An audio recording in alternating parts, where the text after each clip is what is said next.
A stinkpot or stinkpot was an incendiary and suffocating weapon used in the 19th century during the Qing dynasty, especially in naval operations.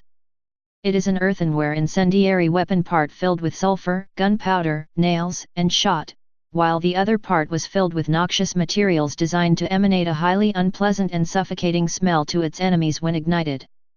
British Admiral Sir William Robert Kennedy recorded the use of the stinkpot in 1856 during the Second Opium War in his book Hurrah for the Life of a Sailor, 50 Years in the Royal Navy. He described it as, "The stinkpot is an earthenware vessel filled with powder, sulfur, and sea. Each junk had cages at the masthead, which in action were occupied by one or more men, whose duty it was to throw these stinkpots onto the decks of the enemy, or into boats attempting to board, and woe betide any unlucky boat that received one of these missiles, the crew would certainly have to jump overboard or be stifled." Describing the method of use of the stinkpot, Kennedy writes, "One man ascends the foremast, and one the mizzenmast, all going to the very top and remaining on the highest yard. 2 men stand at the foot of each mast and haul up the baskets containing the stinkpots by means of a pulley.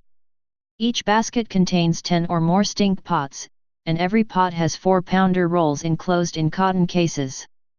These being drawn up briskly, the men at the masthead then apply the matches, when they are instantaneously discharged. When one basket is emptied, another is hauled up, so as to keep up an uninterrupted delivery on board the barbarian ship." Stinkpots were used in the War of 1812 by the British Navy during a bombardment of Stonington, Connecticut on August 9, 1814. Rossiter Johnson in his book, A History of the War of 1812 to 1815 between the United States and Great Britain, writes, "It was toward evening when Hardy opened his ports and fired upon the town every kind of missile in use at that day, round shot, grape shot, canister, bomb shells, carcasses, rockets, and stinkpots." Please subscribe and thanks for watching.